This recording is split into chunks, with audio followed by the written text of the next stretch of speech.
You shall not murder. Exodus 20:13. Every person is very special to God. Even before we were born, God knew about us, cared about us, and loved us. Since God gave us life, we should never plan to harm or take life away, ours or anyone else's. We are to respect our own lives and the lives of others. God gave every person the great gift of life. We are to protect this wonderful gift. Welcome back to the Disciples Playbook, where today we will be talking about the Premier Lacrosse League, the PLL for short. Lacrosse dated back to the 1600s when the Native Americans first started playing it. It is the oldest team sport in North America. Lacrosse is growing in popularity in the States, especially in the last couple of years, from youth participation to college level and to professional level now. The PLL has 8 teams, including the Boston Cannons, California Redwoods, Carolina Chaos, Denver Outlaws, Maryland Whipsnakes, New York Atlas, and Philadelphia Water Dogs, and the Utah Archers.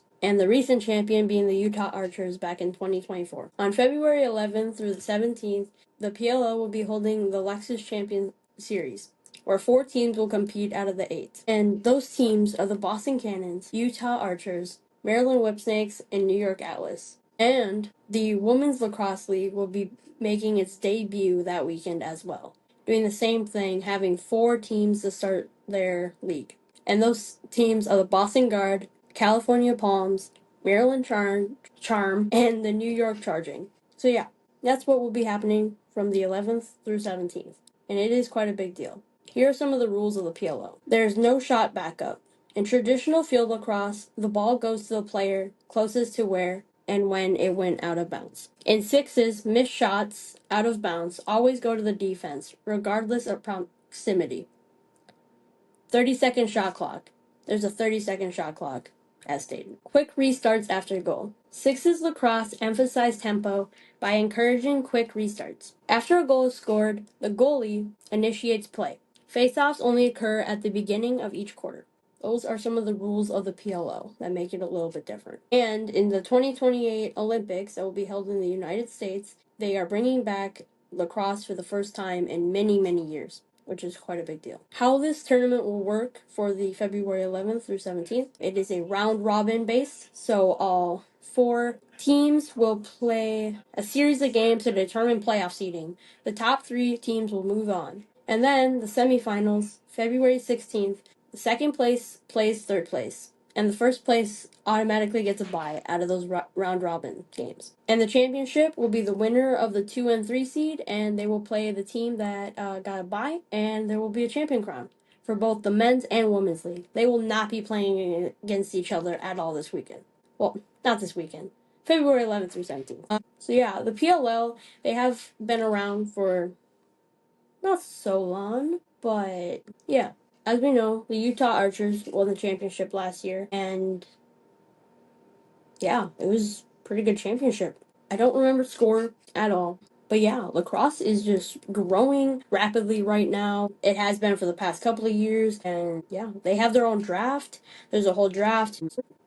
How the drafts will go, there's 4 rounds, and each team gets a pick. So meaning they'll get 4 players in each draft in every year. So there's trades, all that in the PLO, but there is only 8 teams, and they do not have any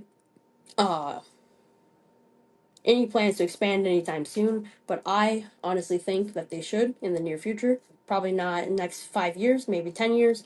But yeah, I think right now they have a pretty solid fan base, pretty solid, how they do things. And the PLL, they don't have home field advantage for teams. They do a tour style thing. So they'll go to one city. All the teams will go to one city, play all their games, and then move on to the next city the next week. So, let me give you some cities that they'll be playing in this year. This year, they will be playing at Springfield, Virginia, but only 4 of the 8 teams will be playing there for the PLL. Then they'll go to New York. Then they'll go to Charlotte, North Carolina.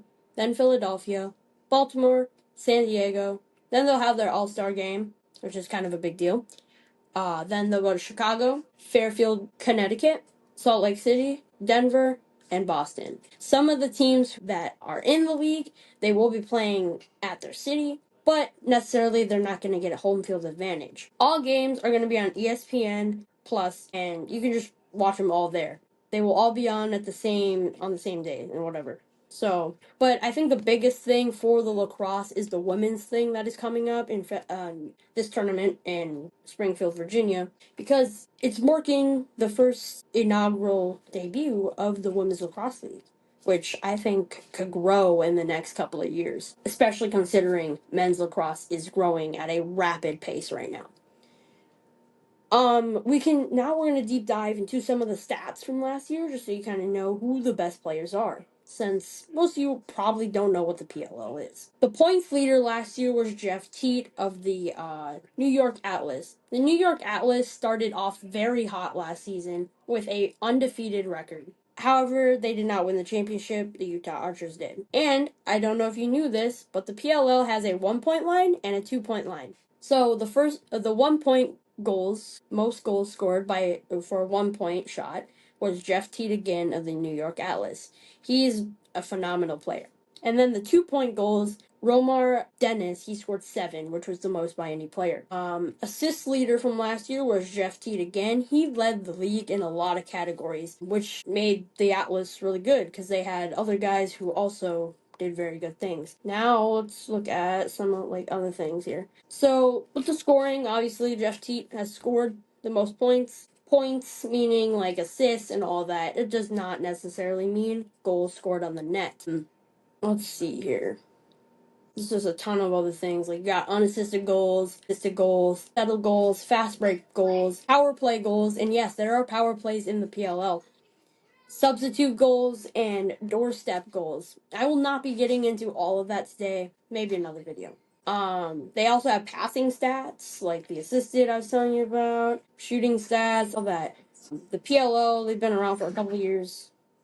I don't know exactly how long they've been a league, but I don't think it's been too long. Since 2019, they had their inaugural season, and that season they actually had the Chrome, which are no longer in the league, and they're actually the Denver Outlaws now. And the Water Dogs weren't always in the league either. They came in 2020.